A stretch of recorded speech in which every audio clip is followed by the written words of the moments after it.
Bonsoir. Vous m'entendez bien là? Oui? Ça marche. Non?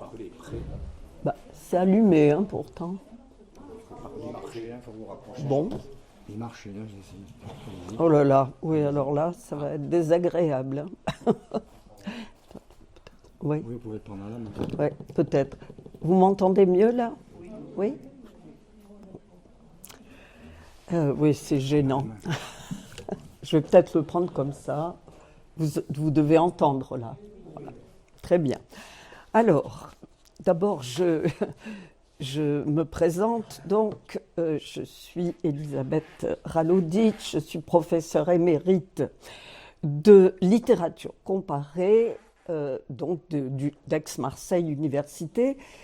Et je profite du fait que le mois de janvier n'est pas terminé pour vous présenter mes vœux les plus chaleureux et espérer que vous continuerez à vous intéresser à la culture et à lire, parce qu'il me semble aujourd'hui que c'est un acte de résistance véritablement, que de continuer à lire, de continuer à s'intéresser à la culture. Je ne parle pas de résistance politique seulement, hein.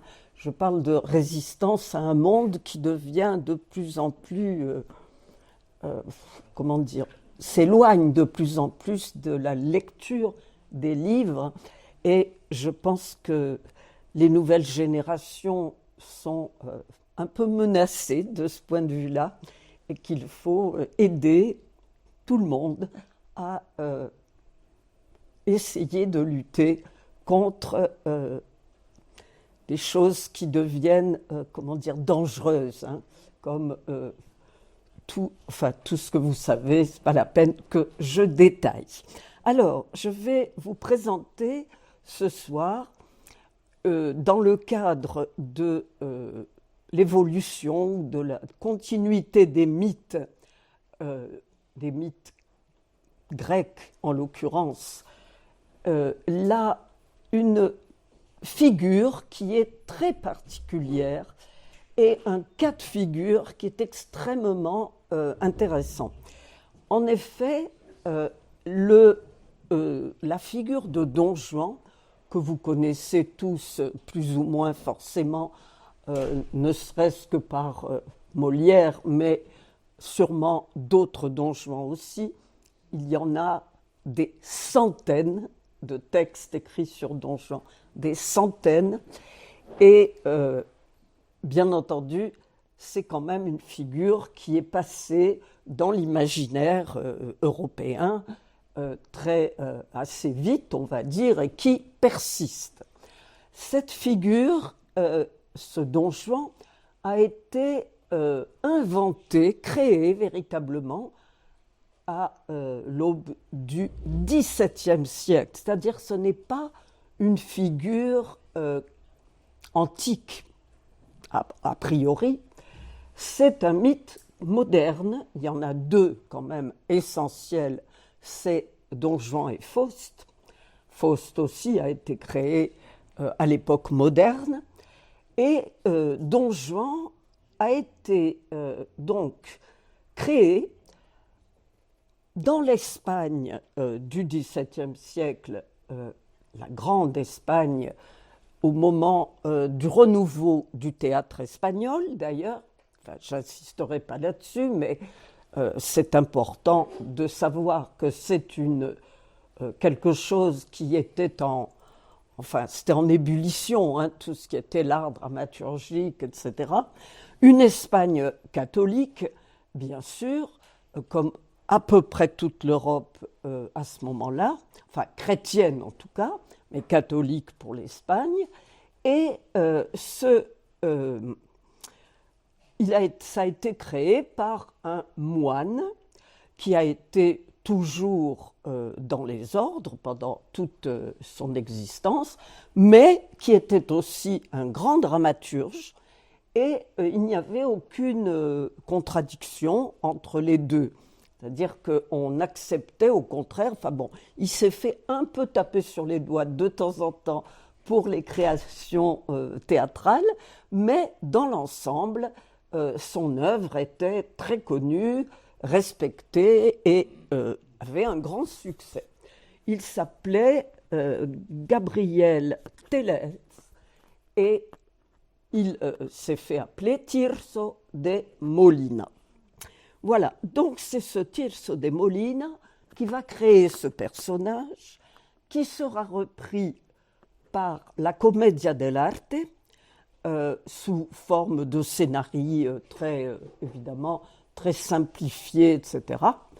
et qui va parcourir l'Europe, cette figure, Molière en France, Mozart da Ponte au XVIIIe, et ensuite, alors je ne vous fais pas la liste et ce n'est pas du tout mon propos, mais je peux vous garantir qu'il y en a des centaines et qu'il y a un dictionnaire Don Juan qui existe, qui répertorie à la fois les thèmes et les œuvres, jusqu'à nos jours, bien entendu, hein, puisqu'il y a encore des pièces qui sont écrites sur ce sujet. Ce qui est intéressant aussi à souligner, c'est que c'est un personnage pas exclusivement, mais essentiellement théâtral. C'est-à-dire qu'il s'incarne au théâtre, même dans l'époque moderne. Il y a eu quelques romans, mais très peu, très peu. En fait, il est lié au théâtre, et bien entendu, on verra qu'il y a peut-être des raisons fortes pour cela. Bien sûr, cette figure ne sort pas du néant. Elle ne sort même pas seulement du cerveau de Tirso de Molina, qui avait pourtant un cerveau fécond, mais il a puisé, comme tout, la littérature s'écrit à partir de la littérature, comme chacun sait, ou pas seulement de la littérature, mais aussi du folklore, des légendes, des mythes, etc. Donc, Tirso de Molina avait des sources et il s'est inspiré, bien sûr, de personnages qui existaient dans le folklore de son époque et dans le folklore de son pays, et il a créé autour toute une constellation de ce qu'on appelle, quand on étudie les mythes littéraires, des invariants, c'est-à-dire qu'il va y avoir des points de convergence, des éléments, on va dire, qui vont perdurer par la suite, qu'on retrouve chez Molière, chez Mozart, etc., etc. Et donc, c'est donc Tirso qui est le créateur du premier grand Don Juan de l'histoire littéraire et de l'histoire tout court. Alors, je parlerai d'abord, vous n'aurez pas des images tout de suite, hein. Je parlerai d'abord de Tirso de Molina, bien sûr, parce qu'il faut quand même connaître un peu la base de cette création. Ensuite, je vous présenterai le dieu Dionysos, rapidement, tel qu'on le connaît par les études sur la mythologie grecque. Et mon idée, mon fil directeur, ma problématique, appelons ça comme on veut, c'est de montrer que cette figure de Don Juan est extrêmement liée et doit énormément à la figure mythologique du dieu grec, Dionysos. Alors, je dévoile un peu mes batteries tout de suite, mais c'est pour que les choses soient plus claires pour vous. Ça n'est pas seulement parce que Tirso de Molina était un homme extrêmement cultivé, connaissait bien entendu son domaine, la théologie, etc., on en reparlera dans 2 minutes, mais aussi l'Antiquité. Enfin, depuis la Renaissance, l'Antiquité a été remise à l'honneur. Au XVIIe siècle, en Espagne, on n'ignore pas les mythes grecs. Mais ça n'est pas seulement pour cela, et c'est ça que je crois très intéressant. Ça n'est pas qu'une source intellectuelle, si vous voulez. Ça l'est, mais pas seulement. Tirso est défenseur du Dieu des chrétiens. Et pour cause, il est moine. Hein. Et il écrit beaucoup, il fait de la théologie, etc. Bon. Et c'est pas moi. Et c'est pas grave. Et en fait, Dionysos n'a pas complètement disparu encore. Je veux dire, les sectes dionysiaques. Dionysos, non, il n'est pas là. Mais les sectes qui adorent et qui sont dans la mouvance du dionysisme existent encore. Bon, elles sont toutes petites, pas très très importantes peut-être, etc. Ça n'est pas bien sûr un grand mouvement païen, etc. Mais ça existe encore dans l'Espagne très catholique de Tirso. Et vous allez voir que, au fond, Tirso veut, par cette pièce, donner le pouvoir, une fois pour toutes, au Dieu des chrétiens. Cette figure dionysiaque doit être évacuée de l'horizon religieux de son temps. Alors, bien sûr, maintenant, voilà, ça c'est l'hypothèse. Hein. Il n'y a pas que moi qui la soutiens, mais je pense qu'elle est très intéressante et qu'on va voir comment ce mythe de Dionysos va véritablement s'incarner dans un personnage complètement espagnol au départ, au moins le premier, c'est-à-dire l'abuseur de Séville. Il va s'incarner, mais il va être présenté comme en échec. Il va être renvoyé aux enfers. On verra s'il y reste, c'est pas sûr. Mais enfin, il est renvoyé aux enfers. Et quand je dis aux enfers, ce n'est pas en enfer. Ce n'est pas la même chose. Dans le mythe de Don Juan, vous le verrez, il y a des bizarreries. Un auteur aussi chrétien que Tirso invente une statue qui arrive pour punir le mécréant. Cette statue n'a rien de chrétien. Il aurait très bien pu invoquer les archanges, les puissances du ciel, même la Vierge Marie, comme on le faisait dans les mystères du Moyen-Âge, qui venaient dénouer des situations. Il ne le fait pas. Il crée un personnage étrange qui est cette fameuse statue du commandeur qui a fait couler beaucoup d'encre. Et il renvoie Don Juan Tenorio, le premier s'appelle comme ça, il le renvoie aux enfers. Donc, tout ça est quand même un peu curieux et interroge pour quelqu'un qui écrit des pièces religieuses. Donc, revenons un peu à Tirso maintenant. Enfin, creusons un peu les choses. Il est né aux alentours de 1580. En 1600, il entre dans les ordres, très jeune donc. Il devient moine et par la suite, il devient dramaturge, tout en assurant toujours des charges très importantes. Il est prédicateur, il est commandeur de couvent, le titre. Il est définiteur de province, et ce sont les titres qu'il a. Et une part de son œuvre est extrêmement engagée. Il a écrit l'Histoire générale de l'ordre de la Merci, c'est là où il est rentré, l'Acte de contrition, deuxième œuvre, et ce qu'on appelle des Autos Sacramentales, qui sont des petites pièces religieuses au XVIIe siècle, édifiantes, qui doivent servir la propagande chrétienne. Hein. Ces œuvres, très nombreuses, 400 pièces, il faut le faire quand même, tout en faisant autre chose, hein.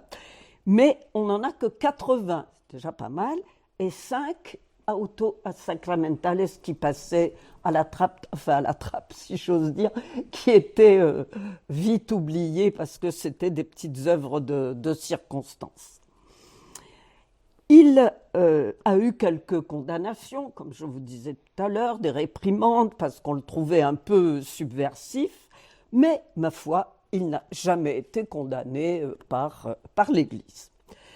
Il est un fervent amateur de la comédia espagnole qui se renouvelle. Je passe, bien sûr, c'est Lope de Vega qui fait la grande révolution à l'époque, et il veut faire un théâtre au goût du jour. C'est quelqu'un de moderne.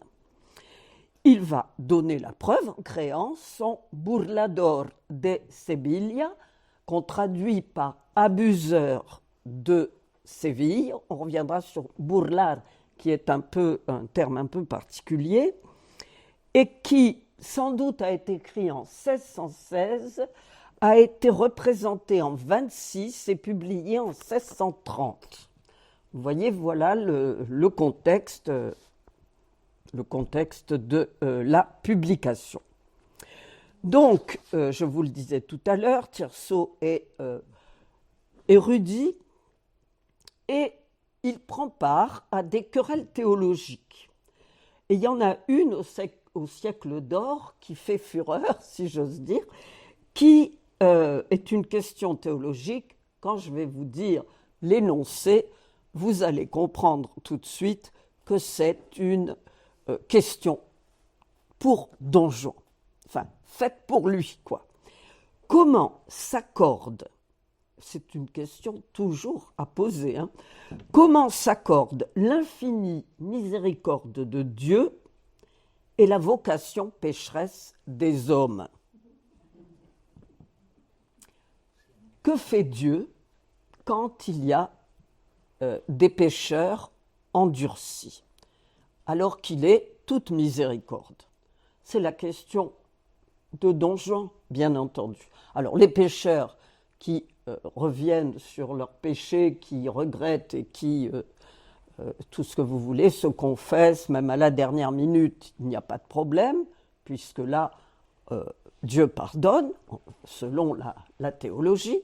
Mais quand il s'agit de pécheurs endurcis, comment concilier la punition et la miséricorde? Bon, c'est une vraie question théologique, ça n'est pas simplement une idée, des idées de moines qui coupent les cheveux en quatre. En fait, ça pose une question importante, bien sûr, et toute l'Europe chrétienne travaille là-dessus à l'époque. Pour participer, Tirso va écrire 2 pièces.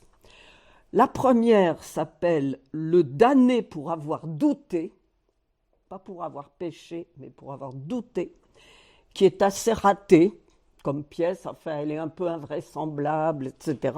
Elle n'a pas gardé énormément de... Enfin, on ne l'a pas gardé dans l'histoire vraiment de ses écrits. Et le Burlador de Séville, l'abuseur de Séville.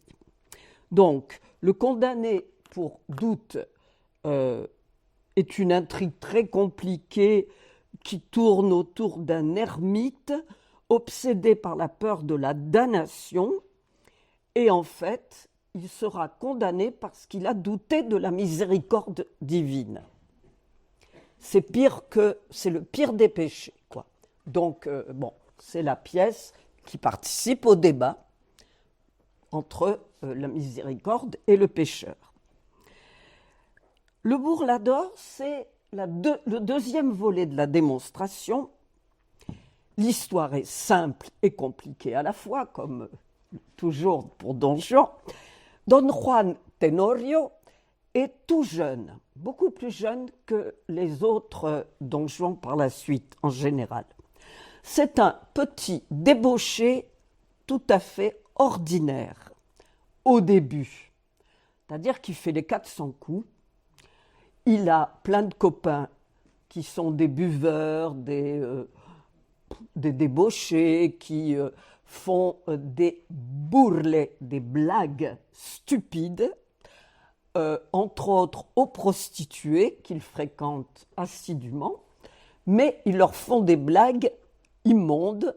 Par exemple, il leur offre un panier plein de fleurs. La prostituée croit que c'est pour les remercier. Et sous les fleurs, il cache un chien mort. Bon, c'est vraiment stupide, hein. Donc, c'est des stupidités de jeunes gens. Et ils sont évidemment insupportables. Insupportables à tout le monde, hein. Insupportables à la société, insupportables à leurs parents, à leurs pères, qui sont souvent des grands d'Espagne, et qui voient d'un assez mauvais œil leur fils faire toutes ces bêtises. Donc, Don Juan Tenorio, évidemment, fait partie de ce groupe. Mais il va vite s'en distinguer, en fait, parce qu'il va petit à petit commencer à aller trop loin dans ses frasques.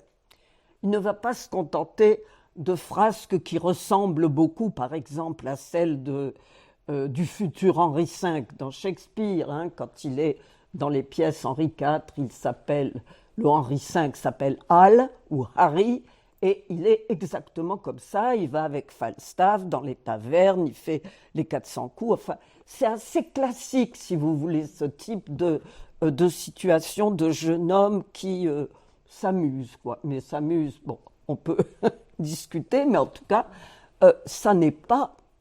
Ce sont des péchés, certes, pour l'Église chrétienne, catholique, mais ça n'est quand même pas. Si vraiment Dieu devait se déranger pour tous les gamins qui font toutes ces bêtises et qui sont des débauchés, il n'en finirait pas, hein, je veux dire. Or là, il se dérange, ou en tout cas, il fait quelque chose pour arrêter Don Juan Tenorio. Car lui, il va aller trop loin. D'abord, il séduit des femmes, non seulement les prostituées, ça c'est une chose, mais les dames de la grande société. Donc évidemment, il met en péril leur réputation, l'ordre, etc. Il jure, il a une sorte de dicton, de rengaine, qu'il répète une phrase comme ça. C'est tan largo, me lo fiais. Si on peut le traduire comme ça, j'ai bien le temps de payer tout ça. J'ai du temps devant moi, on verra. Voilà. Et il recule toujours l'échéance de se ranger, bien que son père, son oncle, beaucoup de gens le sermonnent, évidemment, et lui demandent de se comporter en Grande Espagne. Bon, en future Grande Espagne, on va dire. Il va, alors, selon les éléments que crée Tirso, insulter dans un cimetière un mort, le commandeur, et ça c'est une faute gravissime qui est déjà traitée dans le folklore avant Tirso. L'insulte aux morts, c'est très grave, plus grave que les conquêtes féminines à la chaîne. Il va l'insulter, il va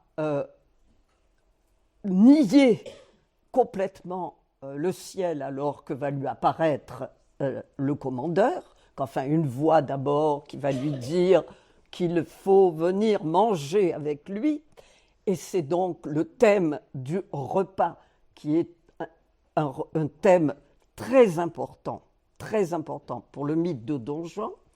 Alors le repas dans Tirso est assez original. Le commandeur lui dit que tu vas manger des rognures d'ongles, des je sais pas quoi, des choses assez dégoûtantes, on va dire, des cafards, bref, un repas macabre, funèbre, qui est étrange, etc.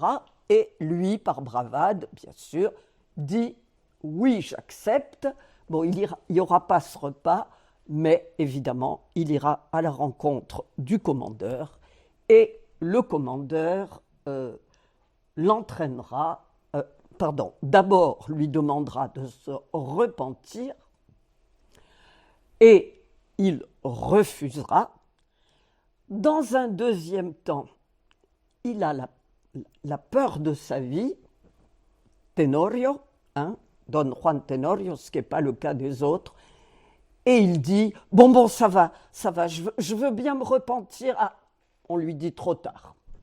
Là, vraiment, tu as poussé le bouchon un peu loin, c'est trop tard.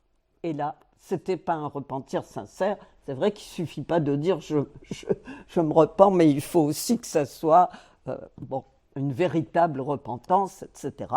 Et il est patafiolé, comme on disait, emmené aux enfers. Et voilà la fin de Don Juan Tenorio, la triste fin d'un petit débauché banal qui est devenu un mythe au fur et à mesure de la représentation et qui est devenu surtout ce qu'on appellera surtout à l'époque de Molière et qu'on appelle déjà dans l'Espagne de Tirso un pécheur endurci. Le problème n'est pas d'être un pécheur. Tout le monde, le sage, dit-on, pêche 7 fois par jour. Donc vous compterez combien de fois, vous, si vous dépassez le sage. Mais ce n'est pas d'être pécheur, c'est de ne pas vouloir reconnaître ses péchés, leur tourner le dos, accepter la miséricorde, demander la miséricorde, etc. Et voilà ce grand mythe lancé. Il a composé la pièce alors qu'il était à Séville. L'atmosphère de la ville lui a beaucoup plu. Il a entendu parler là-bas, selon ce qu'on sait de la vie de Tirso, il n'y a pas vraiment énormément de choses, mais il a entendu parler de ce que vous connaissez peut-être, le golem.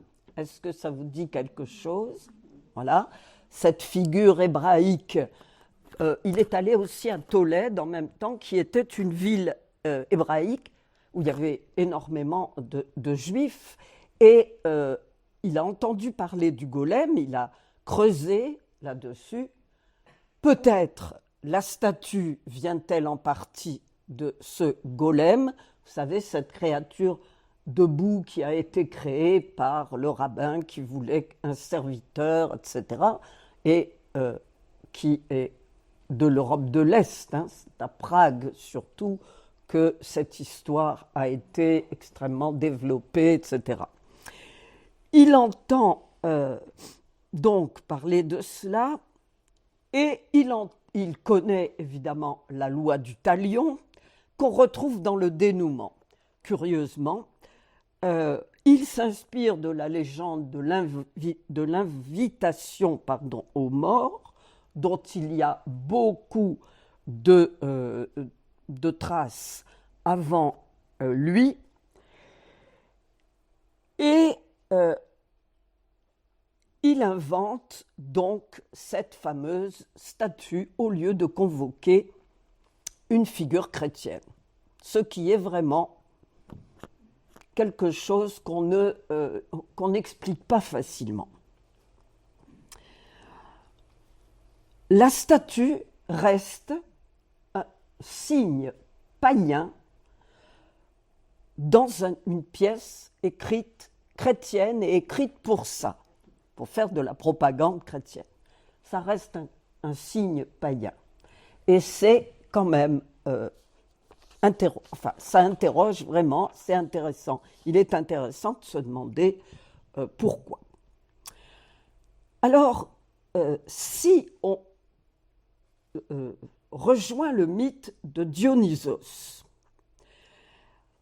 on peut penser que, outre les sources, qu'on ne nie pas bien entendu, vous savez, quand on crée, on s'inspire de plein de choses, il n'y a pas une source unique, évidemment. Toutes les autres sont réelles et elles ont inspiré Tirso. Mais on peut penser que Tirso, en bon moine et propagandistes connaissaient bien la figure de Dionysos par les sectes qui existaient encore, qui étaient très sages. Il n'y avait pas, c'était plus des grandes orgies et des horreurs extraordinaires. C'était des sectes, qui ne faisaient pas vraiment beaucoup parler d'elles, mais qui existaient encore. Et on peut penser que Don Juan est l'avatar, vraiment, de Dionysos, qui affronte le Dieu des chrétiens, qui sera châtié et envoyé aux enfers, et assure ainsi le triomphe du Dieu que Tirso veut défendre.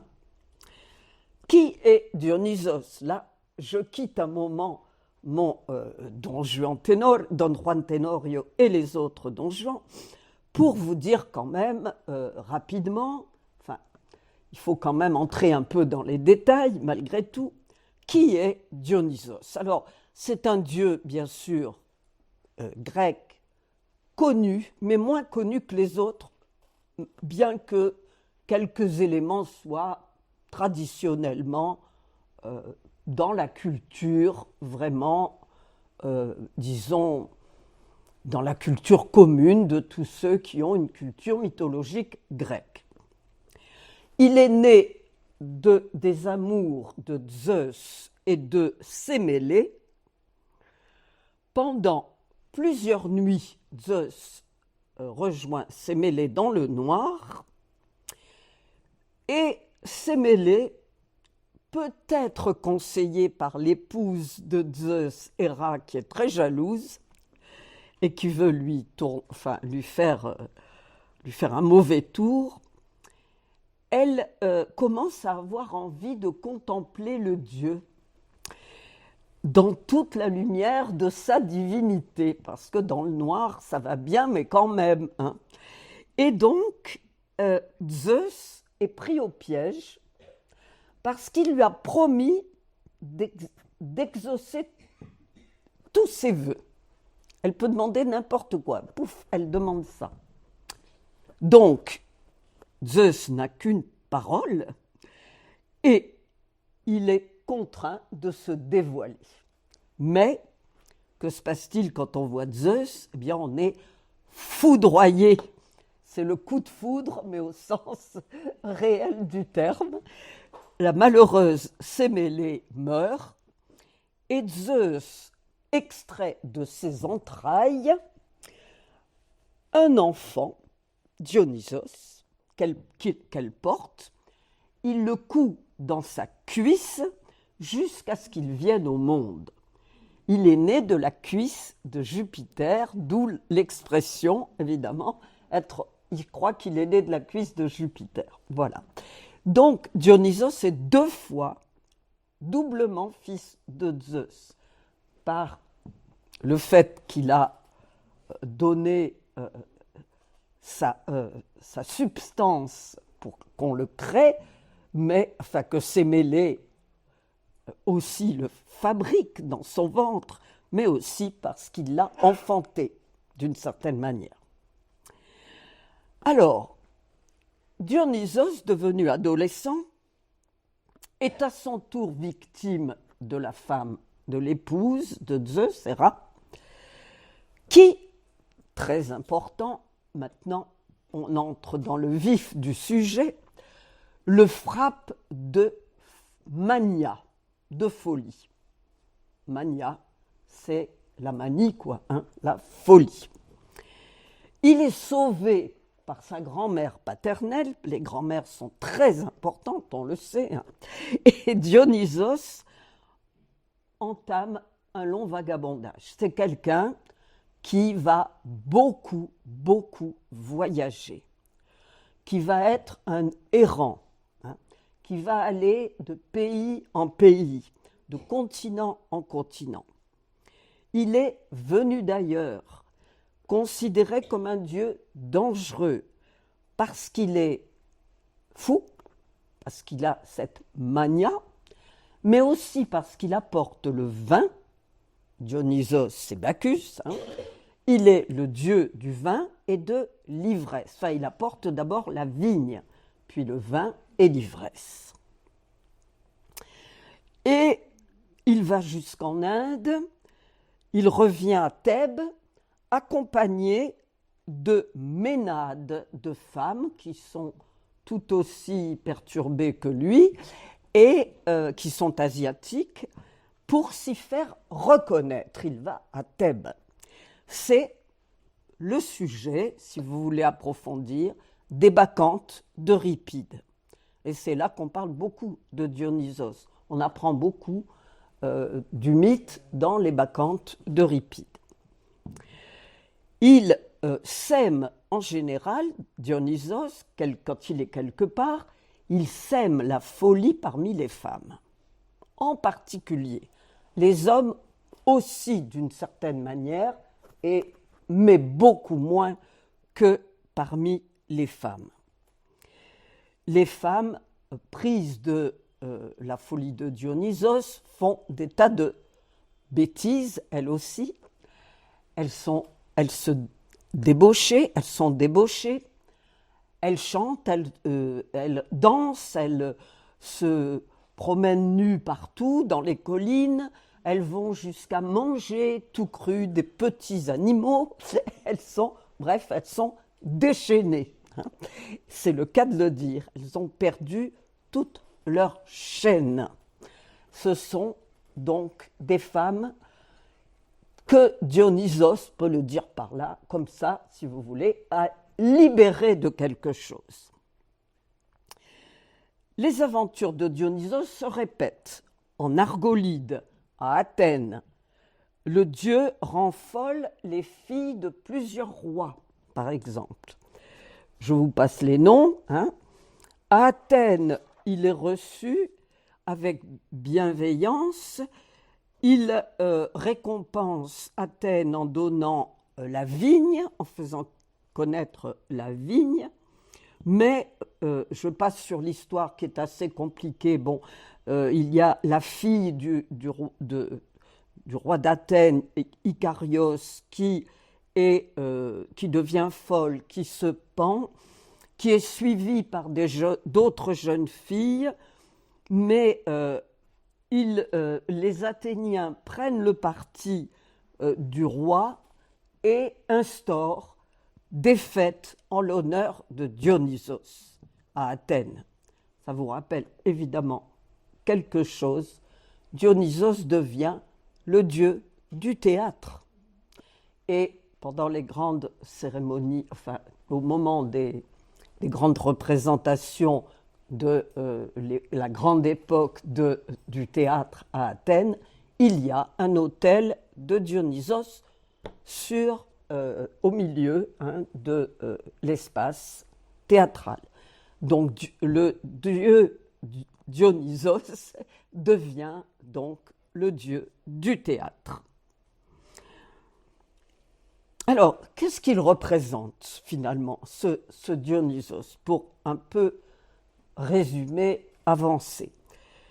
Pour les Grecs, il a été le dieu du délire, sous toutes ses formes, de l'extase aussi, parce que celles et ceux qui sont adeptes de Dionysos connaissent une sorte d'extase. Il a des effets positifs autant que des effets négatifs. Et son état délirant est intégré dans une espèce d'histoire, de petits scénarios, où on le voit. Alors, vous penserez bien sûr à Don Juan, comme ça, au mythe en même temps. On le voit entouré de femmes qui sont désignées souvent comme ses nourrices, mais qui ne sont pas les nourrices, et qui exécutent le rite du dieu en délire. Il y a des représentations chez Homère, etc. Bon, il y a les Bacchantes. C'est comme si, au fond, cet état de délire, de folie, d'extase sanctionnait chez Dionysos un aspect exceptionnel. Il est né de la cuisse de Zeus. C'est quand même un dieu un mi-dieu, puisque bon, sa mère n'est pas une déesse, mais il a quelque chose de plus que les autres. Ils ne l'ont pas considéré, les Grecs ne l'ont pas considéré comme atteint d'une maladie psychique. C'est au contraire une sorte de délire, de délire qui apporte la félicité et qui emporte l'être humain hors de lui-même. Sexualité comprise. Il n'existe que des ménades féminines et le dieu, donc Dionysos lui-même, est très complexe. Très complexe, et c'est pour ça que tous les gens qui ont étudié la figure montrent que ça n'est pas extrêmement simple de démêler les traits de Dionysos. Il a 3 âges, par exemple. On le représente enfant, on le représente adolescent, on le représente barbu, c'est-à-dire adulte. Il est le dieu des contradictions. Le dieu des contradictions. Il peut faire éclore les fleurs, par exemple. On l'appelle Dionysos à la fleur noire. Il se met une couronne de lierre sur la tête. On pense au tableau qui représente Bacchus après le XVIIe siècle. Enfin, au XVIIe siècle, Bacchus est très souvent couronné de lierre. Mais qu'est-ce que le lierre ? C'est le symbole de la stérilité. C'est une plante stérile, la plante des morts. Et le lierre s'oppose à la vigne, comme la stérilité s'oppose à la fécondité. Le lierre peut aussi entraîner la mania et entraîner la transe des femmes qui sont autour de lui. Alors, stérile, c'est important, effectivement, on le retrouvera. C'est un dieu ardent et sombre, mais aussi rayonnant et flamboyant. On l'appelle le dieu des torches. Et là, je dévoile un peu quelque chose trop tôt, mais le début de Tirso et pas mal d'autres Don Juan commence dans le noir. Et c'est dans le noir que se passent les premières scènes. Et dans Tirso de Molina, on lui dit « Qui es-tu » Enfin, Anna, qui veut violer, lui dit « Mais qui es-tu » Et il lui répond « Un homme sans nom. Un hombre sin nombre. Un homme sans nom. » Il est souvent d'ailleurs masqué, mais ça, on le verra tout à l'heure. Bon, j'ai un peu anticipé là. Dionysos est aussi le dieu du passage. Il circule, comme je vous le disais tout à l'heure. Il est un dieu navigateur, sauvé des eaux, naufragé, maître de l'élément liquide. Vous voyez il cumule quand même beaucoup de traits de dieu de la mythologie grecque. Il est à la fois le dieu de l'onde et le dieu du vin. Il est aussi, il réunit l'eau et le vin qui relient le monde humain et le monde des enfers. Et pour clore la fête dionysiaque, on offre un banquet aux morts. Le voilà, le banquet. On offre un banquet aux morts et ensuite, on les renvoie dans l'au-delà. Et il est un dieu mortel. Alors voilà, il a un aspect mortel par sa mère, qui accepte de son plein gré la descente aux enfers. Il descend aux enfers chaque année et remonte sur Terre à un moment précis. il est donc, il ressuscite, quoi, hein, en quelque sorte, chaque année. Alors, petite parenthèse, on a aussi, les études mythologiques, les études, comment dire, théologiques même, ont rapproché des signes christiques du dieu Dionysos. Hein. Il semblerait que le Christ ait, en quelque sorte, quelques traits de cette affaire dionysiaque. Bon, ce n'est pas le propos ici, mais il faut le noter, en particulier celui qui descend, qui meurt, qui descend chez les morts et qui revient. Alors, très intéressant aussi pour nous, l'espace dionysiaque ne connaît pas le ciel. Il ne connaît que la terre et le monde souterrain. Le ciel ne lui est pas nécessaire. Dionysos est un dieu qui n'a pas besoin du ciel. Il n'y a pas d'oiseaux dans son monde, par exemple.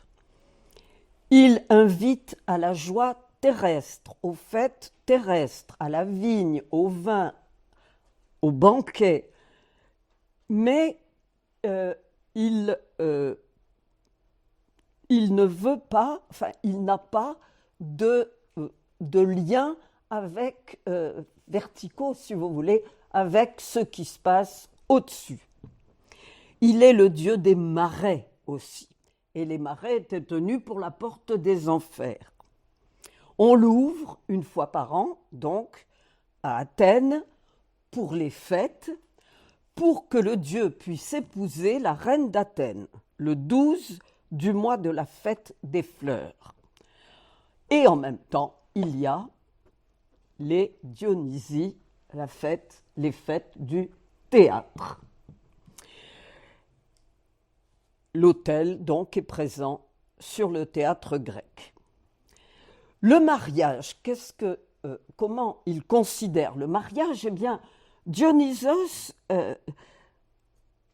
est pour la libération des femmes, c'est drôle de dire ça comme ça aujourd'hui, mais des liens du mariage. Hein.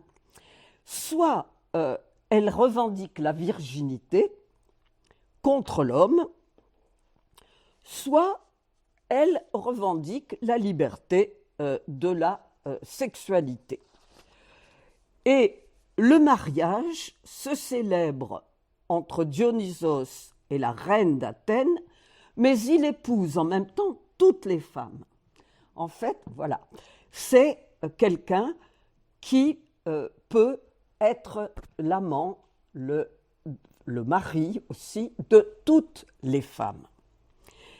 Il va, alors là on voit bien les liens qu'il y a avec le carnaval aussi plus tard, etc., enfin médiéval et puis plus tardif, il va faire que la cité pendant un certain temps sera complètement chamboulée, un lieu de beuverie, les femmes n'auront plus à obéir à leur mari, pendant le mariage qui se passe la nuit toujours, la cérémonie est mystérieuse, le mariage secret s'ouvre sur les régions qui côtoient la mort et rien n'oppose le mariage avec Dionysos et le désir, car il est l'ennemi d'un mariage traditionnel. Il veut libérer la sexualité féminine. Je vous disais tout à l'heure que les femmes peuvent s'ensauvager, on pourrait dire ça comme ça, et parcourir les collines, faire des choses extravagantes. Il leur permet des festins, des danses, et bien sûr, elles arrivent à la transe et à l'extase. Elles font tout ce qui leur chante. Les vierges sexuelles, comme on les appelle, vont chanter des chants érotiques en se balançant à des balançoires. Il y a des saints des urnes qui ont été il y a des dessins qu'on a retrouvés là-dessus pour en souvenir de cette jeune femme qui s'était pendue. Et Dionysos les punit de tout excès de soumission aux hommes. Il ne veut pas qu'elles soient trop attachées à leur père, qui leur donne des ordres. Il ne veut pas un excès d'attachement à leur mari. Il peut tuer leurs enfants et il ne veut pas d'excès d'attachement à la cité. C'est donc une sorte de protestation contre la loi, les lois et la loi du père en particulier. Donc, l'ordre qui va régner dans la cité grecque est bouleversé, mais évidemment, ça ne dure pas. C'est le système du carnaval, c'est-à-dire qu'il va redescendre sous terre et on l'attendra 1 an pour reprendre les fêtes d'Athènes, etc. Alors, il faut quand même insister sur un dernier point qui est très important pour notre mythe à nous, Don Juan, le problème du masque. Il y a chez chez Dionysos, il y a un goût pour le secret, pour le masque, qui permet de dissimuler son visage. Or, bien sûr, vous savez, le théâtre grec est un théâtre qui se joue d'abord 2 acteurs, puis plus, avec des masques. Dionysos se dissimule en se masquant, et dans le masque de théâtre porté par tous les protagonistes du drame, eh bien, il y a seuls les Ménades peuvent reconnaître où est le dieu masqué. C'est-à-dire qu'en fait, il est complètement inconnu. C'est un dieu inconnu. Un dieu masqué dont la venue doit apporter aux uns la plénitude et aux autres la destruction, ceux qui n'ont pas su le reconnaître et ne veulent pas l'honorer. Alors, il y a eu, évidemment, là je passe là-dessus parce que ça n'est pas directement intéressant pour nous, mais il y a eu des sectes qui ont été d'abord des sectes effectivement très violentes, enfin, avec des orgies, etc. Petit à petit, les sectes qui ont continué à exister très longtemps ont été beaucoup plus adoucis, enfin, les rites ont été beaucoup plus adoucis, mais le dieu Bacchus, le dieu Dionysos, le vin, les éléments nautiques, le voyage, enfin tout cela était inscrit dans les rituels et en particulier la libération des femmes et de leur le fait qu'elles soient détachées de toutes les lois des hommes qu'on leur impose, leur père, leur mari, etc. Le dieu est quand même aussi vu comme un dieu libérateur en particulier des femmes. Donc Dionysos, c'est bien celui qui vient du dehors, l'étranger, que la cité doit accueillir à des moments de l'année et qui exprime le droit à la sauvagerie, la levée de la barrière entre mort et vivant. Le dieu des marais sort des enfers, vient, etc. Le marécage, d'ailleurs, c'est un beau symbole parce que c'est quelque chose de brouillé, quoi, si vous voulez, espèce ni eau ni terre, etc. C'est la porte des enfers. Il est l'éternel amant des femmes. Quand il se marie, il est dit qu'il est toujours désirant et que le couple reste un couple désirant. Il est son mari, mais en même temps toujours l'amant de la reine d'Athènes. Il est un séducteur magique, non pas un satyre, ça c'est une autre figure du harcèlement, là plutôt. Hein. Sa sexualité est brûlante, mais pas brute, et il peut concilier mariage et désir. Mais il ne procrée pas. Il a la stérilité du lierre qu'il porte en couronne. Il fait tressaillir les villes de ses cris. Il impose aux habitants de la cité ses lois. Il leur fait peur. Il les sidère sous l'effet d'une séduction très puissante. Les mystères, puisqu'on les appelle comme ça, dionysiaques, essaimeront un peu partout, en Grèce, dans l'Empire romain et partout ailleurs. L'Empire romain étant grand, c'est l'Europe tout entière, enfin, ou presque, hein, et cela durera plusieurs siècles de façon plus ou moins officielle et bien entendu vue d'un mauvais œil par l'Église chrétienne, l'Église officielle, là, pour le coup. Alors, bon, il est temps maintenant de montrer que Don Juan est en fait cet avatar de Dionysos dont je vous parlais. Je vais essayer de ne pas faire trop de bruit.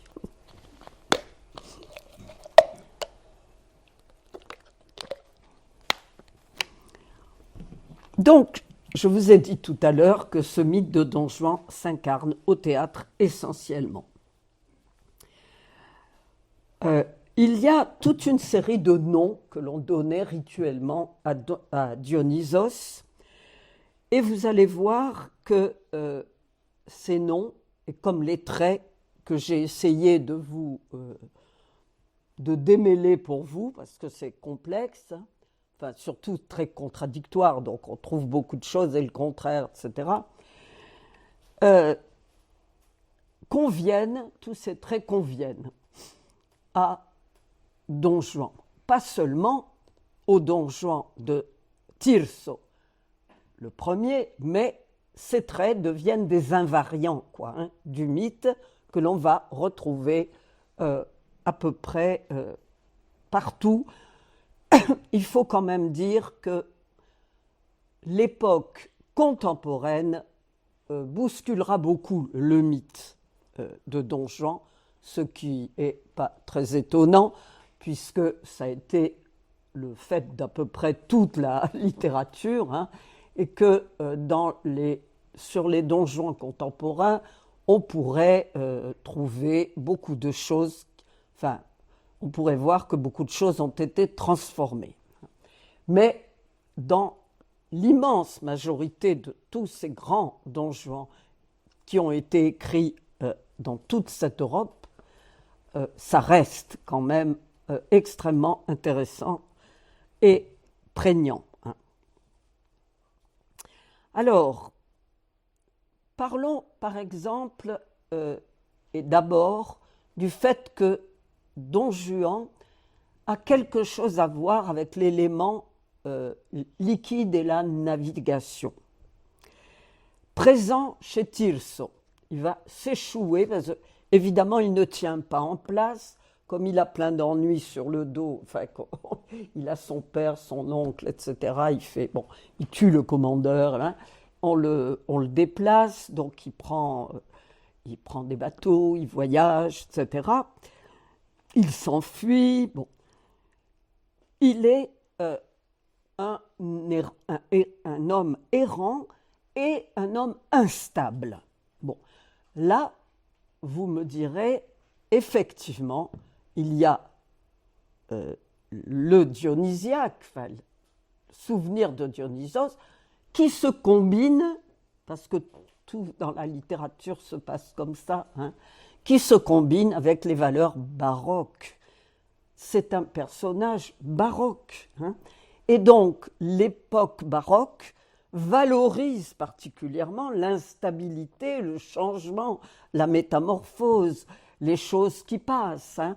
Ce sont des grands thèmes baroques. Et bien entendu, ça coagule, c'est pas très beau, mais ça précipite, si vous voulez, comme un précipité chimique, toutes ces choses dans le personnage.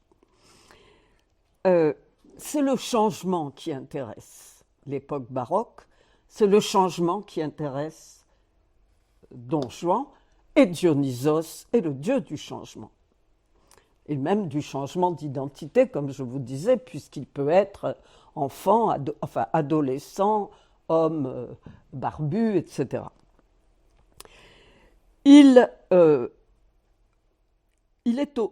Don Juan est vraiment, c'est au cœur de la problématique donjuanesque, cette idée de changement.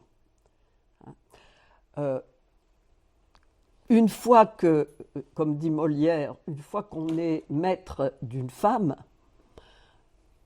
ça n'est plus intéressant, dit-il. Ce qui est intéressant, c'est la conquête, c'est le changement.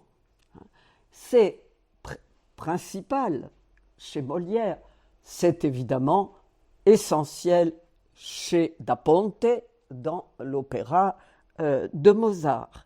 Et si vous me croyez sur parole, dans les autres Don Juan qui vont suivre.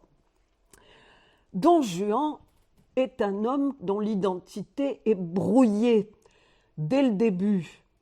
Un hombre sin nombre, je ne veux pas vous dire mon nom. Il ne veut pas, évidemment, enlever son masque. Il ne veut pas se faire reconnaître. Mais les femmes le reconnaissent. Celles qui ont été agressées en particulier et celles qui ont été épousées aussi. Car même masqué, dans l'opéra de Mozart, par exemple, on le reconnaît à quoi? Enfin, les femmes le reconnaissent à Elvire, en particulier à sa voix.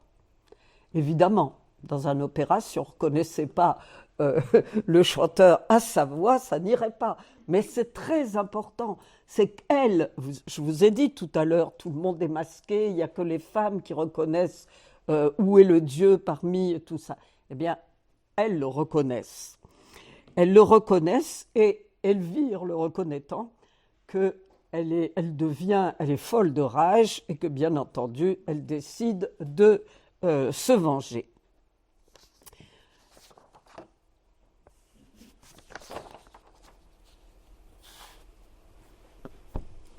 Don Juan est, ça n'est pas quelque chose qu'il cache beaucoup, un être subversif.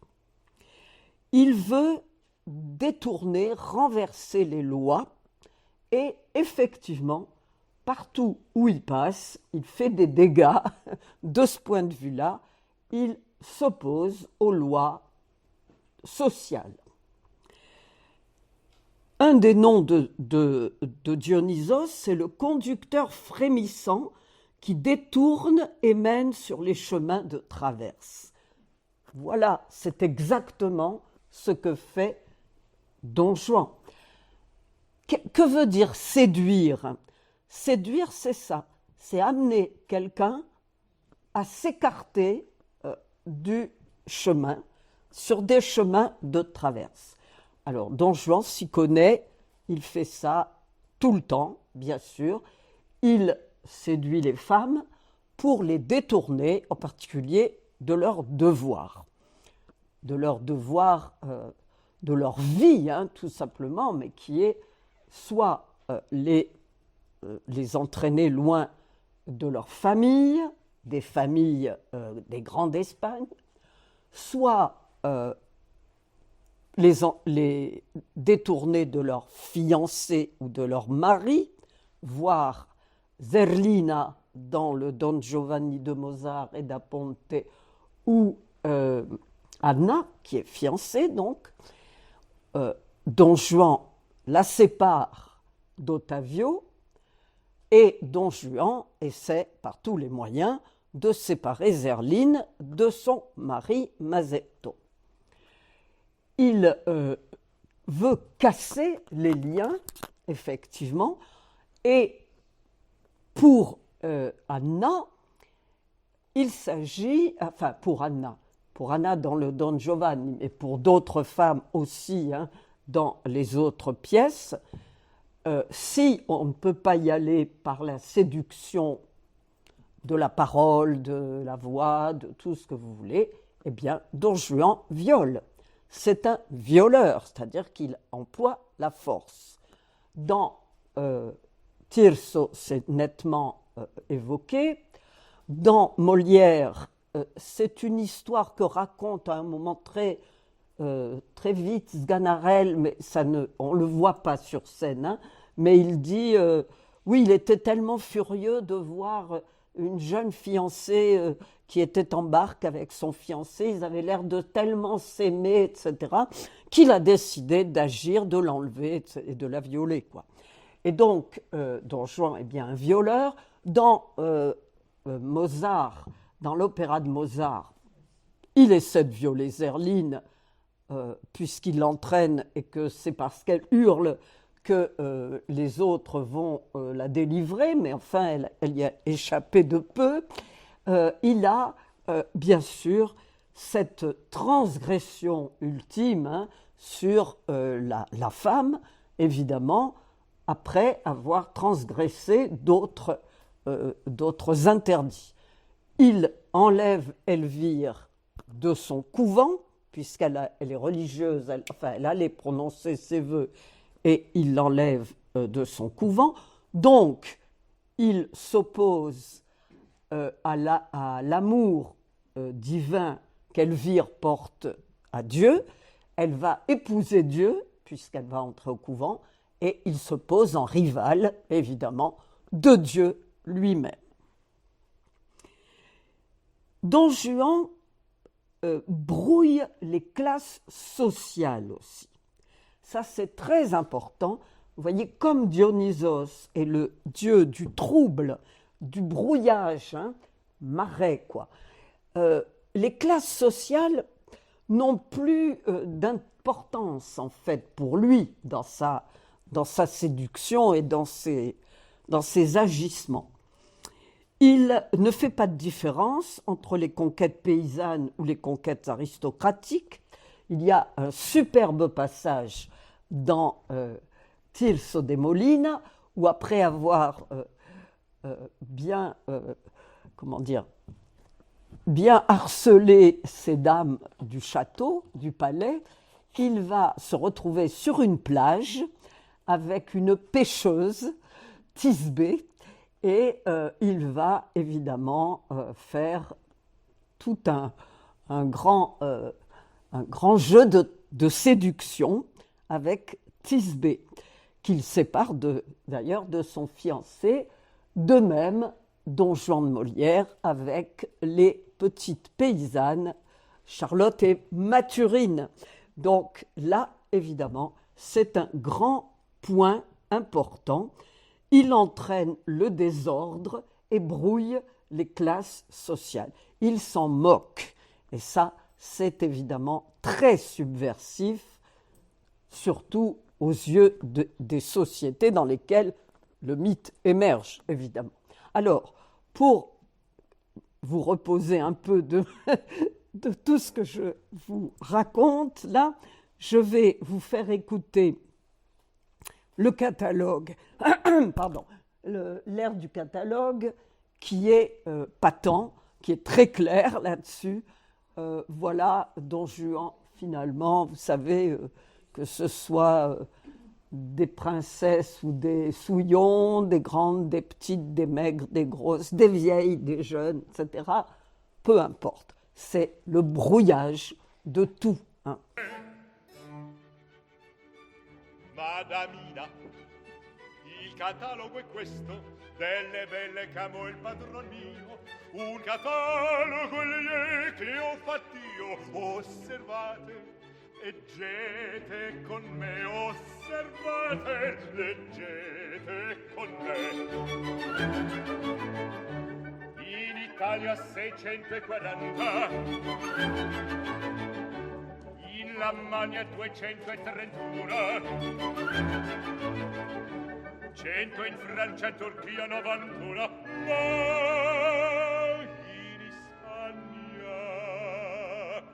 ma in Ispagna son già 1.300, 1.300.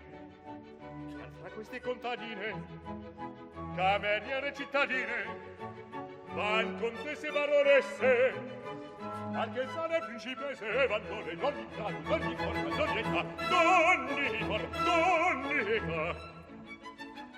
In Italia 640, in Lamagna 231, 100 in Francia, in Turchia 91, ma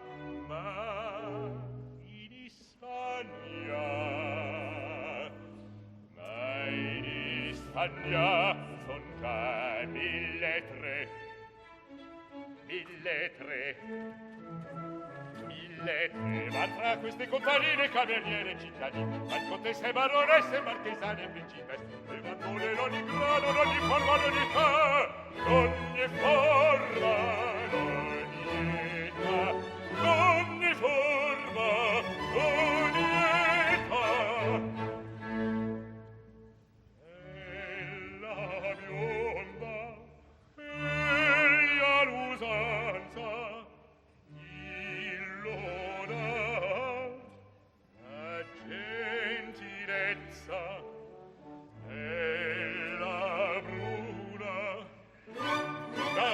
costanza e la bianca, la dolcezza, vuol il verno la grasota, vuol d'estate la magrezza, e la grande maestosa, e la grande maestosa,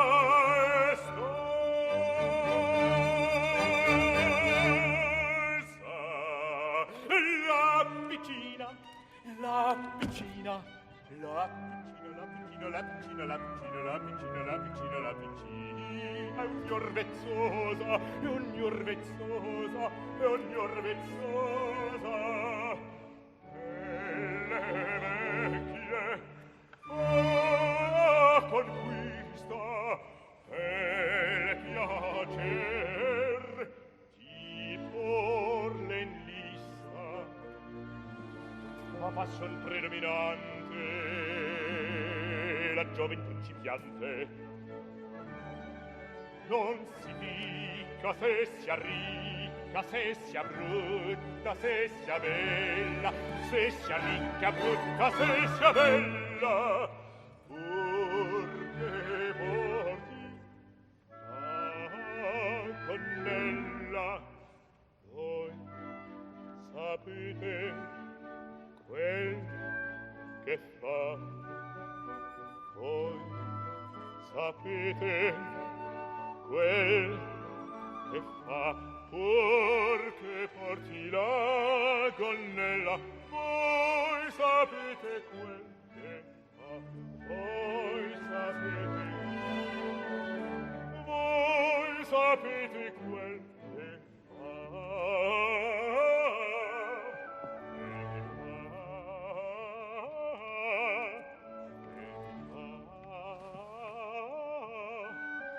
voi sapete quel che fa.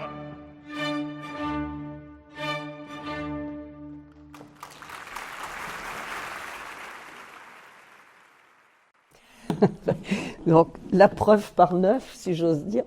Voilà cette sorte de, comment dire, de trouble social qu'il instaure. Finalement, même pas seulement sur l'idée de rang social, mais l'idée d'apparence, enfin du corps lui-même, quoi. Les maigres, les rondes, l'âge aussi est brouillé, tout est subverti par Don Giovanni ici. La figure donc de Da Ponte et Mozart. Là, petite parenthèse, j'ai pris le DVD d'une mise en scène de Peter Brook qui a été à Aix en 1998, puis reprise en 2000 et quelques. Peter Brook a extrêmement épuré, évidemment, la mise en scène. Ça avait fait un peu frémir, un peu scandale. C'était vraiment le début des mises en scène qui bouleversaient les habitudes avec les costumes, etc. Si vous voulez voir un autre, celui-là, c'est un que je préfère parce que les voix sont absolument extrêmement belles et que le Don Juan, il y en avait deux en alternance. Là, c'est Peter Mattei qui a beaucoup chanté encore. Il a vieilli depuis, mais il a chanté encore Don Juan. Je trouve personnellement que c'est un des meilleurs pour la présence, pour la manière de représenter le personnage. Mais il y a aussi le film de Losé, que vous avez peut-être vu, qui est, alors là, on a justement l'autre aspect avec les magnifiques palais, les costumes très, très travaillés, toute l'atmosphère qui est vénitienne, là, et puis une réussite aussi, avec de très belles voix de chanteurs un peu vieux pour le rôle. Teresa Berganza pour Zerlin, c'était un peu tard pour elle de chanter ça. Ruggero Raimondi était un Don Juan.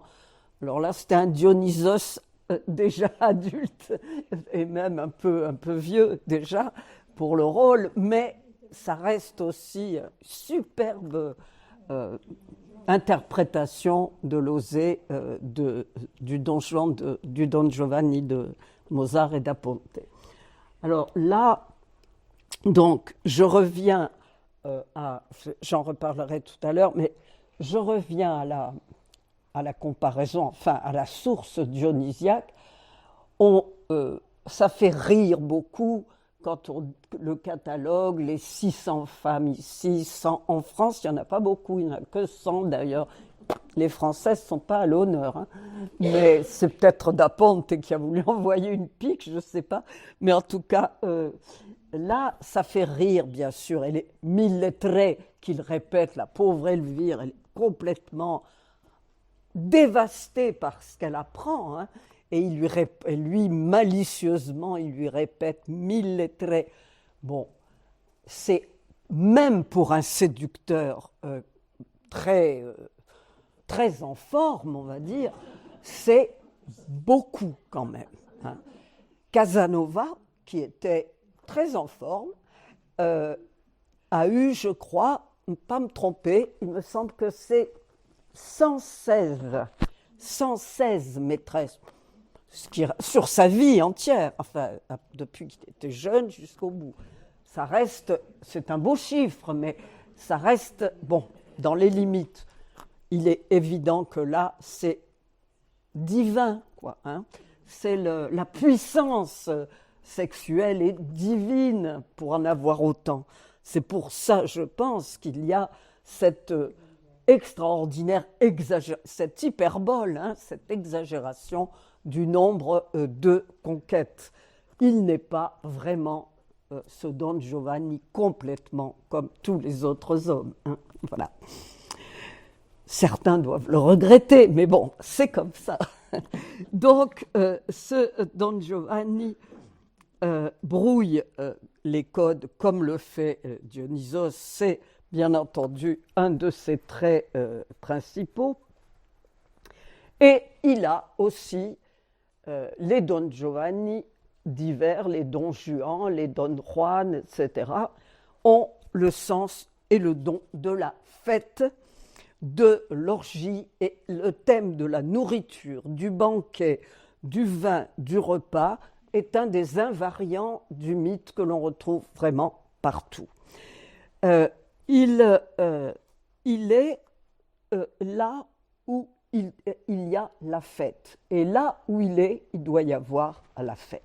Donc, je vais là vous faire entendre l'air bien connu de c'est Peter Mattei donc, qui chante là, qui est très très bref, car dans l'opéra de Mozart, c'est par parenthèse, Don Giovanni n'a pratiquement pas d'air. C'est-à-dire qu'il chante des parts, mais il n'a pas des grands airs comme à Elvire, Anna, Ottavio même, qui est un personnage relativement secondaire.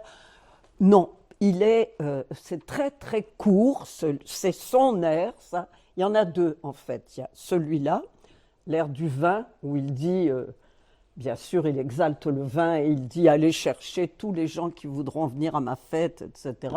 Et puis la petite sérénade qui joue à une petite domestique, qui est très courte aussi, qui est un air absolument charmant, mais qui est un air court également.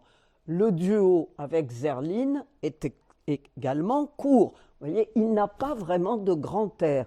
Il est quelqu'un qui lance ces choses-là il lance les gens et après ce sont eux qui vont s'exprimer, pleurer, être en colère, etc. Lui, il n'est pas dans ce registre-là. Alors, le voilà en train de demander à Leporello d'aller chercher des gens pour la fête qu'il va donner à Zerline, juste dans l'intention d'ailleurs de l'arracher à Masetto. Hein. C'est pour ça qu'il veut cette fête. Vino calla la testa, una festa fa preparar. Se tringhezza qualche ragazza, te con quella cerca menar, te con quella cerca menar, cerca menar, cerca menar, senza colore, pensa sia, che il minuetto, che la follia, che la nemana, para balar, che il minuetto, para balar, che la follia, para balar, che la nemana, para balar. E frattanto dall'altro canto, quella può amoreggiar.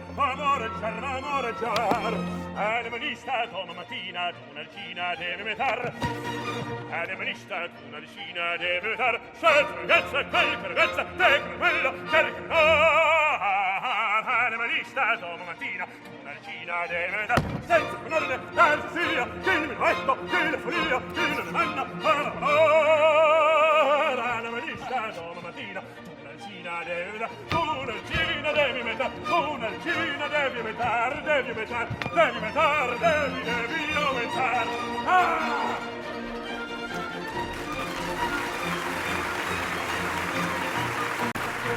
C'est purement génial quand même. Tout est génial, c'est-à-dire le texte est incroyable parce qu'il dit tout en très peu de temps. Voilà, hein, n'importe qui, allez, et puis moi, je vais, alors 10 dans la nuit, ça aussi, c'est quand même un exploit. Et Peter Mattei représente un Don Juan, on ne le chante pas toujours comme ça, hein, l'air. Il peut être plus statique, enfin, ça dépend, avec un verre de vin à la main, etc.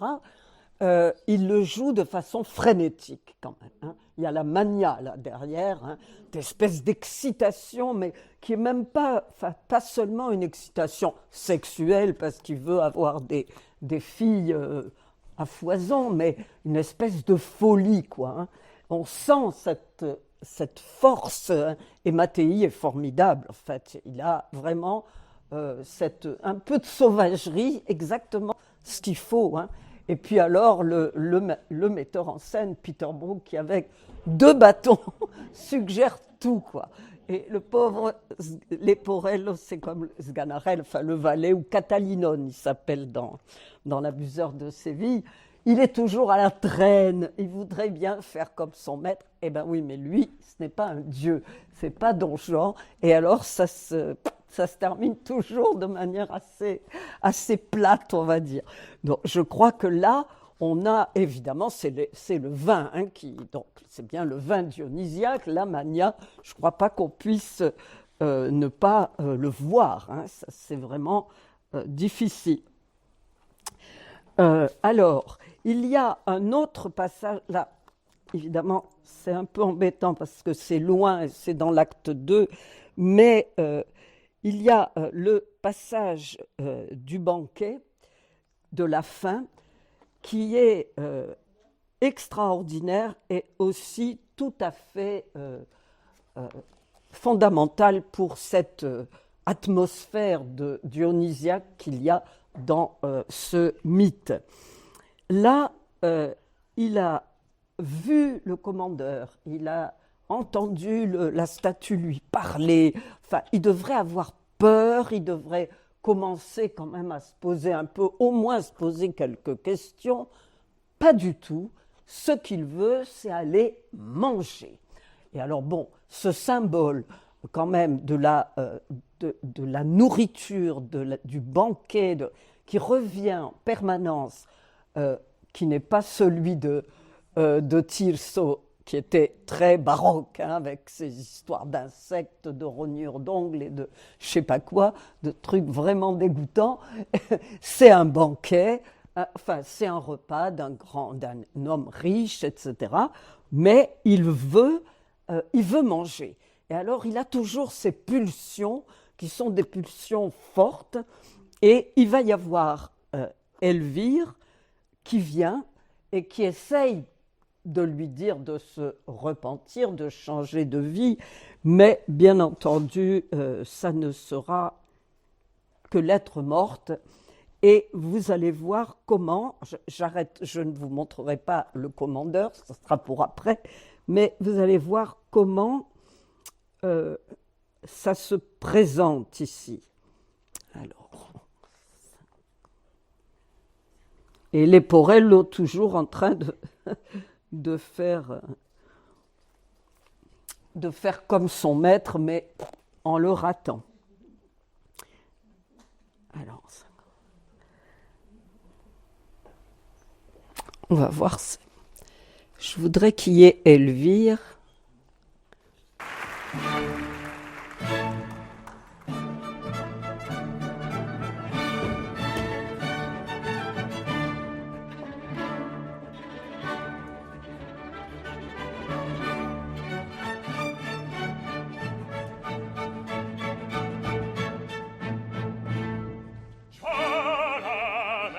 Preparata, poi suonate amici cari, già che spendo i miei danari, io mi voglio divertir. Leporello presso a tavola, son prontissimo a servir, son prontissimo a servir. Già che spendo i miei danari, io mi voglio divertir. Voi suonate amici cari, già che spendo i miei danari, io mi voglio divertir, io mi voglio divertir.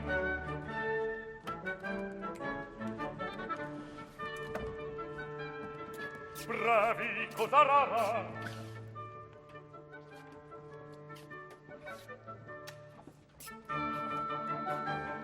E di par del bel concerto, conforme al vostro merito. Ah, che piatto saporito, ah, che piatto saporito, saporito, saporito. Ah, che barbaro appetito, che bocconi da gigante, mi fa proprio risvenir, mi fa proprio risvenir. Nel vedere i miei bocconi mi fa proprio risvenir, mi fa proprio risvenir. Ah, che barbaro appetito, che bocconi da gigante. Nel vedere i miei bocconi mi par proprio di svenire. Oh, che barbaro appetito! Par proprio di svenire. Che bocconi da gigante! Par proprio di svenire. Mi par proprio di svenire. Mi par proprio di svenire. Piatto. Servo.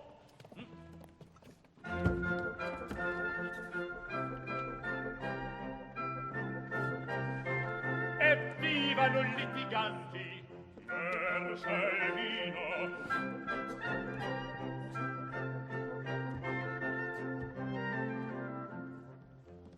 Eccellente Marcimino!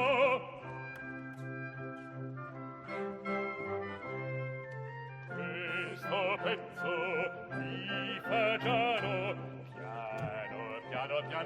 piano voglio dir. Sta mangiando quel marrano, finge di non capir.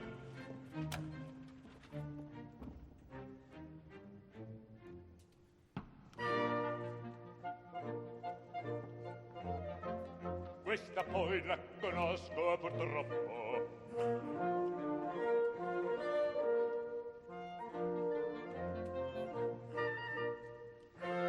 Leporello, padron mio, per la spiezzo mascalzone, non mi lascia una fruzione, le parole proferir,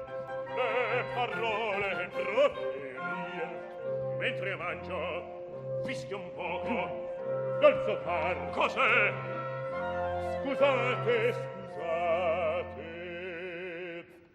sia eccellente il vostro cuoco, sia eccellente il vostro cuoco, che lo voglio anch'io provar, sia eccellente il cuoco mio, sia eccellente, che lo voglio anche provar. Potevo provare, per l'amor mio, ancor volevo fare con te, più non rammento l'inganni tuoi, le cose sento. Cos'è? Date non chiede quest'elmo presto, della sua fede qualche mercè. Di maraviglia, cosa volete, se non sorgete, non resta il pie. Non le ridere gli affanni miei, Quasi da piangere,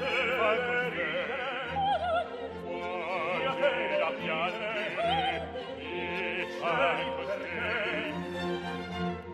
E voi mio bene, le mie taccanti, brava, perfetto, brava, perfetto, perfetto.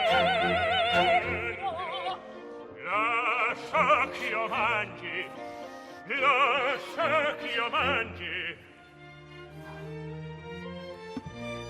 e se ti piace mangia con me. Resto di povero, nelle tue mani, e se vorrei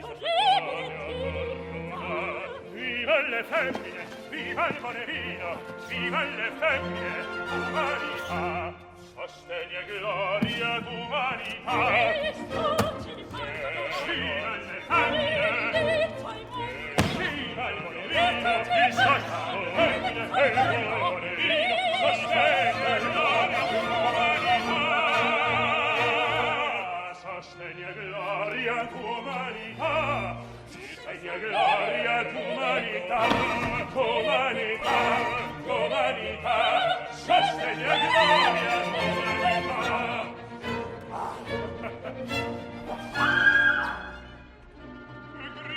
Che grido questo mai? Voilà.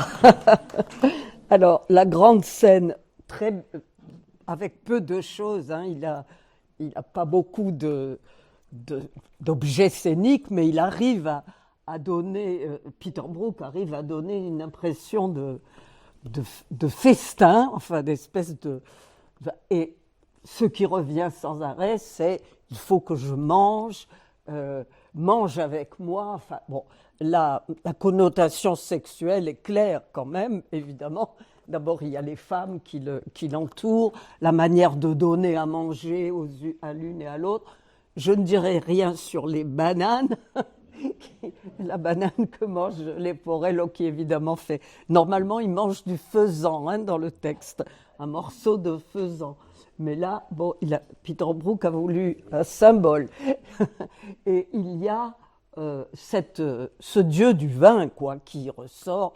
Et cet air que j'aime beaucoup ce passage, c'est « Vive les femmes, vive le bon vin, soutien et gloire ». Alors, ce n'est pas des hommes, comme ils ont mis dans le sous-titre, c'est d'humanité quand même, de l'humanité entière, c'est-à-dire quand même, sûrement les hommes, évidemment, mais c'est vive le vin, vive les femmes.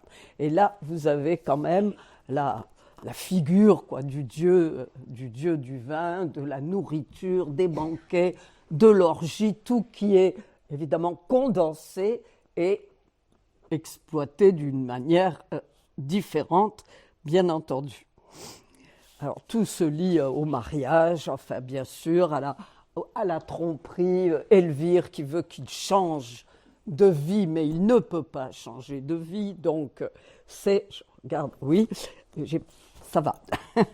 Donc, c'est le dieu qui c'est Don Juan a pris les traits du dieu de la séduction, mais aussi de cette espèce de folie de la jouissance, de l'orgie étant le moment où on libère toutes les forces désirantes, dirait Deleuze peut-être, enfin les désirs qui s'expriment bien sûr dans la nourriture et qui sont très clairement associés à la sexualité. Don Juan, pas plus que Dionysos, ne se soucie de l'au-delà. Tirso, Don Juan Tenorio répète tout le temps, oui, bien lointaine est mon échéance. J'ai le temps d'y penser, tout ça plus tard. Puis il est très jeune, etc.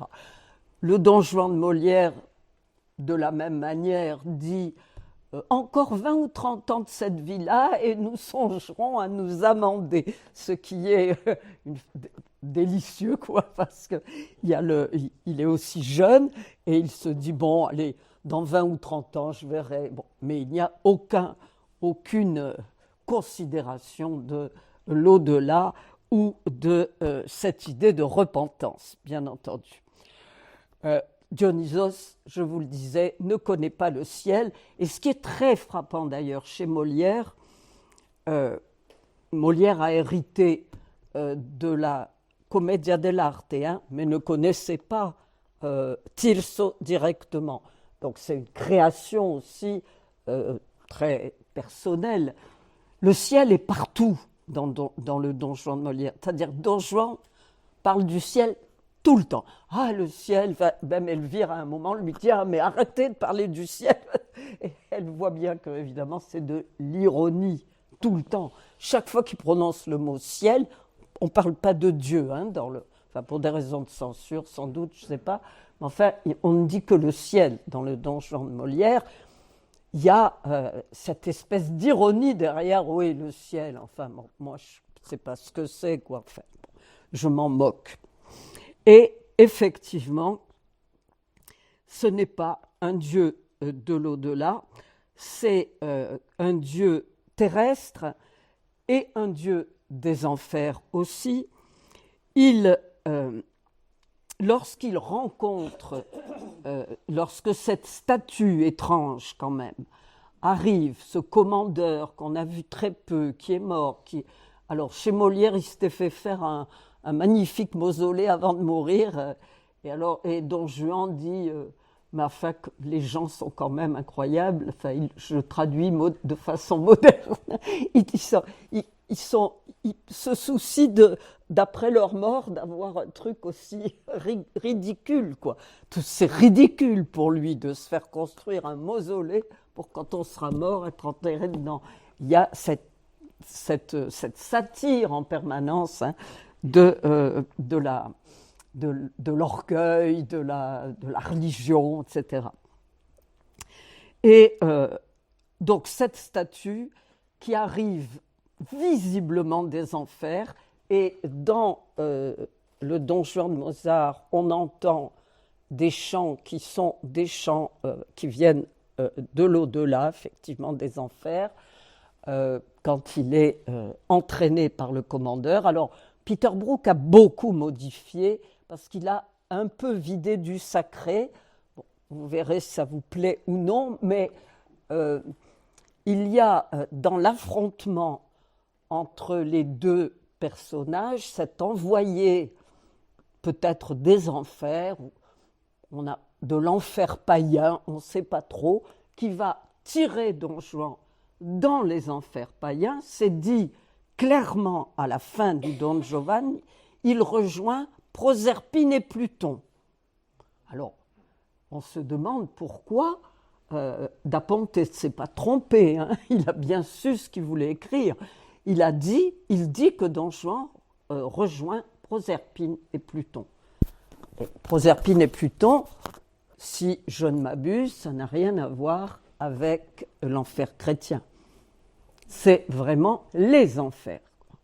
Donc, je vais, pour finir, montrer la dernière scène. Évidemment, là, il n'y a pas tout le faste et tout ce qui entoure en général la fin de Don Juan, qui reste un moment où on est vraiment pris, quel que soit son âge, la connaissance qu'on a des mythes, etc. C'est un très grand moment.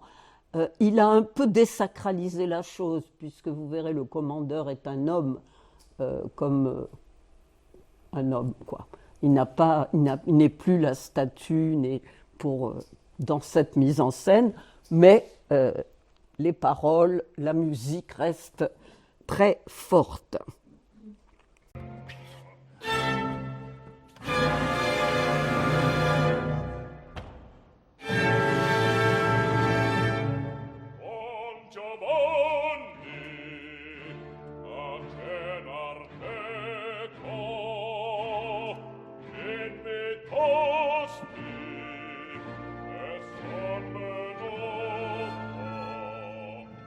L'avrei giammai creduto, ma farò quel che potrò. E vorrello un'altra scena, fa che subito si porti a padron c'è tutti morti.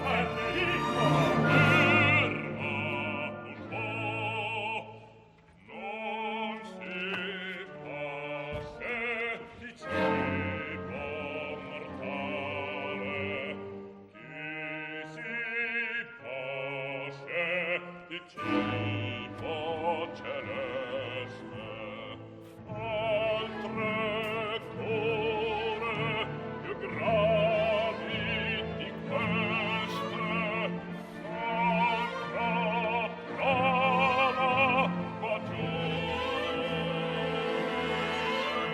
mi do. Parla dunque, che tieni, che vuoi, torno, ascolta, più tempo non ho. Parla, ascoltando ti so. Ascolta, più tempo non ho. Parla, ascoltando ti so.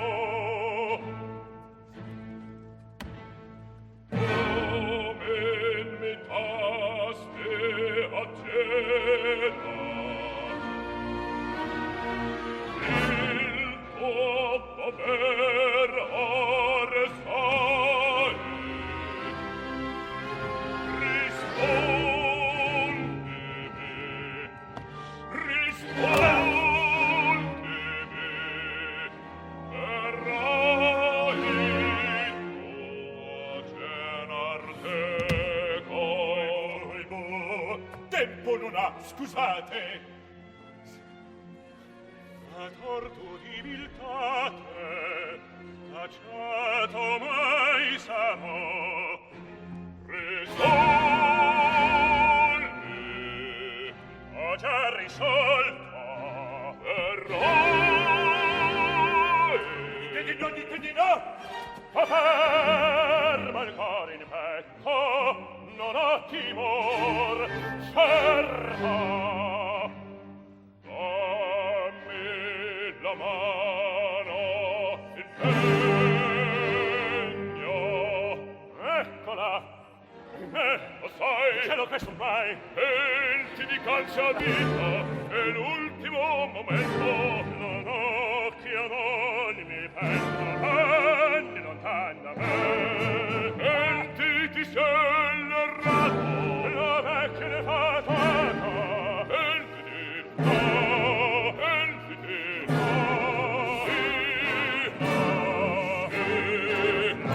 sì, sì, sì, no.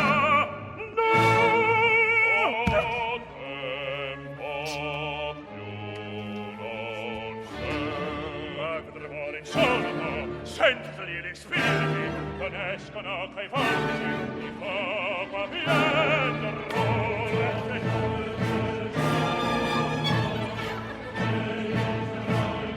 L'anima mi esula, di male, pietre, cantare, vecchia si caglia, io vedo che terror, ma terror mi l'anima mi esula,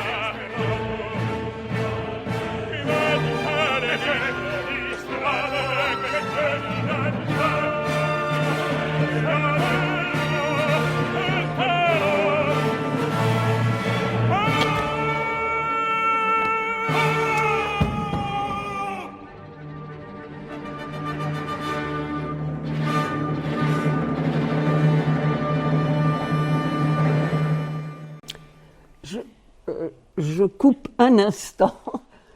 Dommage, hein, parce que on est pris vraiment dans le. Et puis alors, dans cette terreur, quoi, il y a quelque chose de violemment païen, d'une certaine manière. Bon, là, évidemment, dans la mesure où ce n'est pas la statue comme on la représente d'habitude, c'est peut-être moins clair, quoi. Hein. Il y a quand même déjà une transformation du mythe, parce qu'on le désacralise un peu, je veux dire de la part du metteur en scène. Hein. Mais dans les paroles, il est clair qu'il ne veut pas. C'est le pêcheur endurci qu'on retrouve chez Tirso, mais Tirso, il retourne sa veste un peu trop tard, ça ne marche pas. Molière, il n'est pas dit, non, il n'est pas dit que je pourrais me repentir. C'est donc la problématique du pécheur endurci. Ça, la miséricorde divine ne s'exercera pas et il accepte son sort, il dit non chaque fois. Et donc là, il est évidemment torturé à l'intérieur par les flammes, etc. Bon, ça c'est assez folklorique dans la tradition de la damnation. Alors là, le Dieu chrétien, qui n'apparaît que dans les paroles du commandeur et pas dans son apparence, les paroles disant les nourritures, qui a goûté aux nourritures célestes, ça peut évidemment évoquer l'Eucharistie, c'est pour les chrétiens, pour toute l'époque de Tirso, ça ne peut pas évoquer autre chose, hein, n'a plus rien à voir avec la terre, etc. Bon, et c'est l'Église du ciel, et voilà, lui, il vient de... Mais il n'empêche qu'il reste une sorte de paganisme qui s'exprime, et en particulier, c'est pour ça que j'ai arrêté, dans la dernière scène où on dit que Don Juan est parti aux enfers.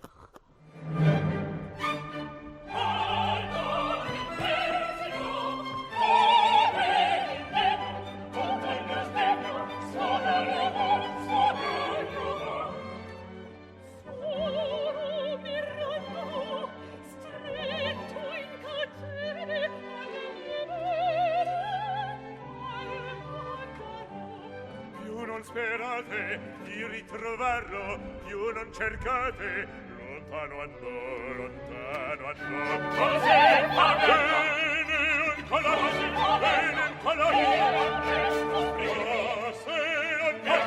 Ma se non posso, ma se non posso, ma se non posso, ma se non posso.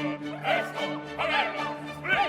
Tra fumo e fuoco, guardate un poco, l'uomo di sasso, fermate il passo, giusto da sotto, tiene il gran botto, giusto del diavolo, sempre più su. Che sotto? Vero è l'evento.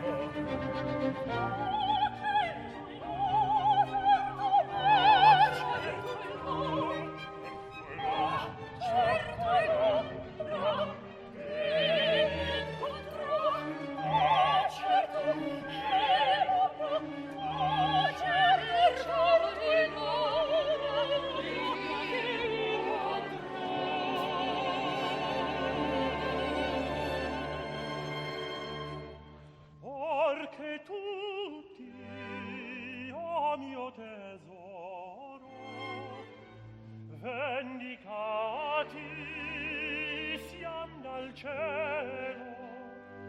Porgi, porgi, a me un ristoro, non mi far languire ancora. Lascia caro, un anno ancora, lo so nel mio cuore. Al desio di chi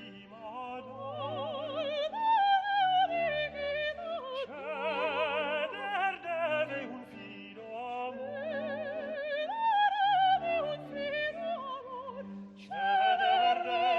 Ceder deve un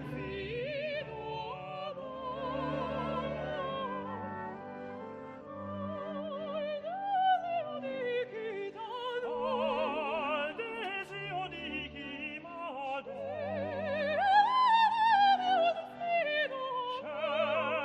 ceder deve un fido amor. Ceder deve un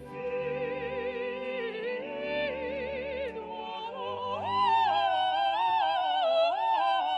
Un fido amor. Io me ne vado e non ritengo finire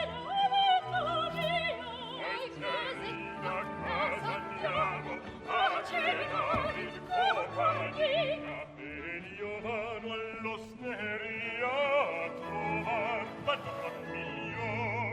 E sempre quel che vuol, con serra di noi con serra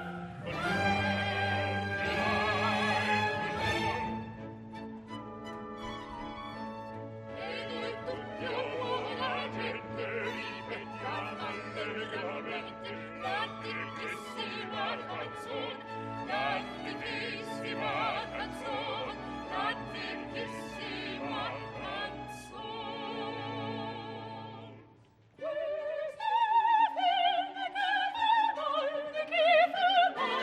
Questa è fin di chi fa mal, di chi fa mal. Questa è fin di chi fa mal, di chi fa mal, di chi fa mal. Questa è fin di chi fa mal, di chi fa mal.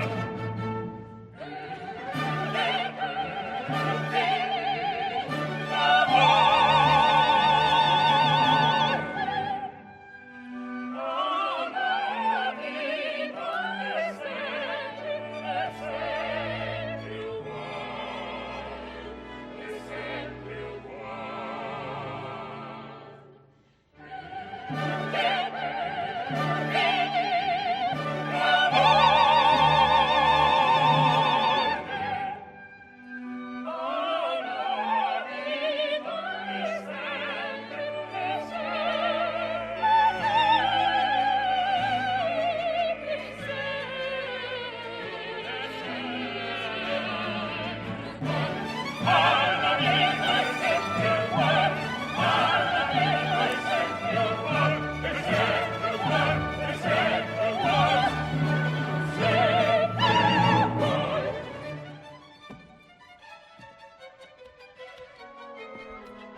Ouais, il y a un moment qui a été coupé, donc.